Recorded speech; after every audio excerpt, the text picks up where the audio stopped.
Welcome back to MFO, everybody. Today is the update video for the third week of the MFO VBT, our virtual bass tournament that we've been doing. What a month this has been. And the third week, we've got a huge shakeup in the standings, a new leader, a new big bass, and we've got some unbelievable excitement going on in terms of how guys are catching them and what they're doing to climb up the leaderboard. We're going to fill you in on all of this info, the techniques they're using, and the obstacles that they're needing to avoid in order to do well in the Mark Fisher Outdoors Virtual Bass Tournament. We'll be back right after this.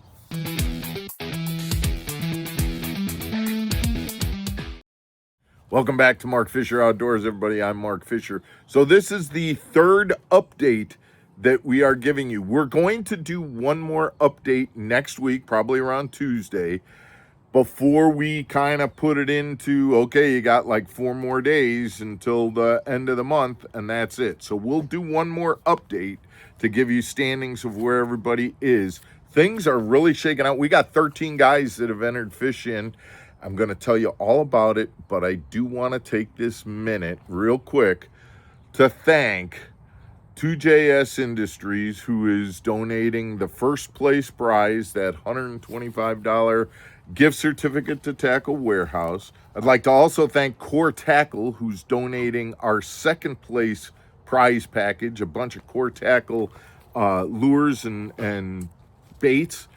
Third place and big bass is being donated by Twin Lakes Marine, a $25 gift certificate for third place, another $25 gift certificate for big bass, and then again a special thanks to Kelly Smith from Homebrew Tackle, who's donating our Little Bass Award as well, a bunch of baits from them. We did a video. If you haven't seen that video, go back and check that out. I interviewed Kelly a week or so ago, and you see the actual baits that are being given in this prize package. It's amazing. It's great. And we can't forget to mention a special thanks to both Phoenix Boats and Mercury Outboards for their donation of their hats.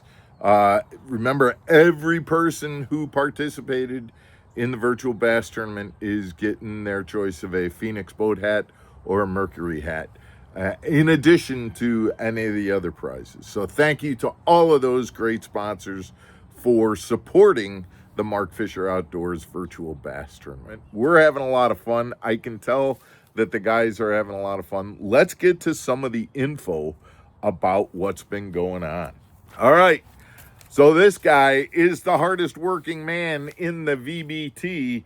He's Randy Crawford. I told you last week, Randy goes around on his bike, fishes different areas on his home pond by getting to those areas on his bike. And he has been by far the one that's been submitting the most fish pictures, just chipping away at the lead. Okay, I went up by a half an inch here, and please replace this fish with that fish. He is up to 101 inches, 101 even, and he did it with this 21.5-inch big bass. That's right, he took the lead in not only the tournament, but also he took the big bass honors with this fish as well. Like I said, hardworking. He's been out there, he's been sending pictures, and he's been telling me, and I'm giving this up because he gave it up, he loves throwing a fluke, and a watermelon red fluke on a free rig. And I can see why when you look at the pictures of the places that he's fishing. Free rig makes a lot of sense in these situations. But here's the deal. What Randy is letting me know is that there are times, like this spot right here that you're looking at, he can't get to it at times because it's a prime spot for gators. So he needs to ride his bike to that location, climb down into that area, make sure that there's no gators sunning themselves there when he gets there, and then he's fishing. And I believe this is the spot that he actually caught that 21.5-inch fish.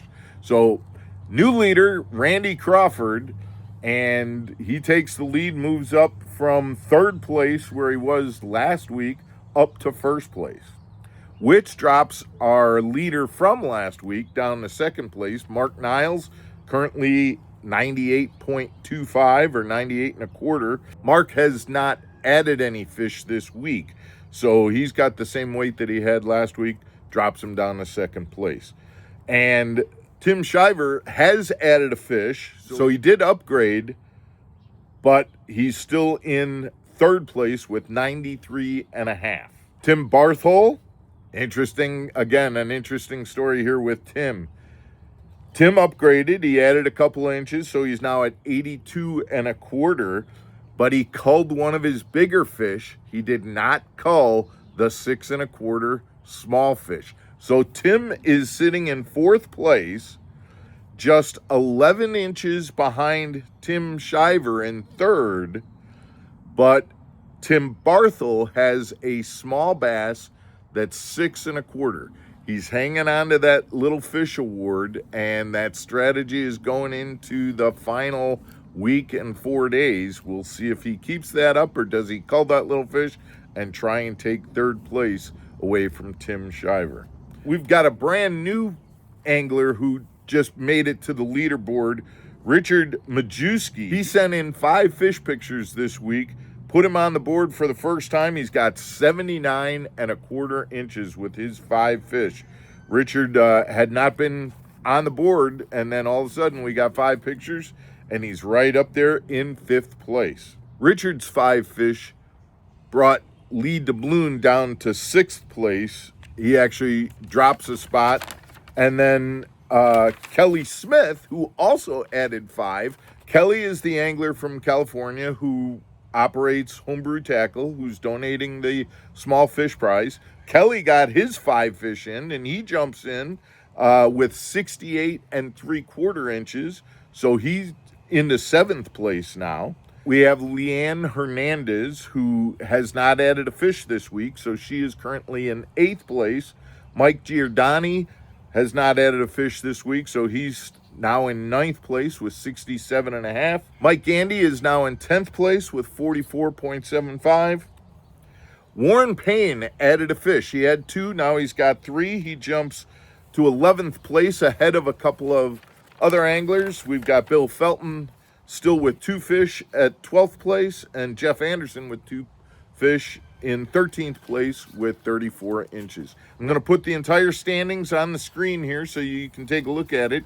So you can see that we've got our Randy Crawford in first, Mark Niles in second, Tim Shiver in third. Those are our money winners. We've also got Randy Crawford holding Big Bass at 21 and a half, and Tim Barthel, who is in fourth, with the small fish at 6 and a quarter. Those are your numbers that you need to pay attention to as you're moving into the 4th week of the tournament. And again, it'll be this 4th week. We're going to do, like I said, one more update, and then we'll let it go for the final 4 days and see how it wraps up. Guys, hope you're having a good time. I'm loving this. And again, remember that these numbers that I'm giving are as of Sunday. So if you've turned stuff in either Sunday evening, Monday, Tuesday, you're seeing this on Tuesday, but I'm doing all the calculations on Sunday. But if you don't agree with any of these, please email me. So far, I haven't heard any concerns, so it seems like we're doing what we need to do on this end. I appreciate you tuning in. We'll see you again tomorrow for a special Underwater Wednesday episode. We'll talk to you tomorrow, guys. Take care.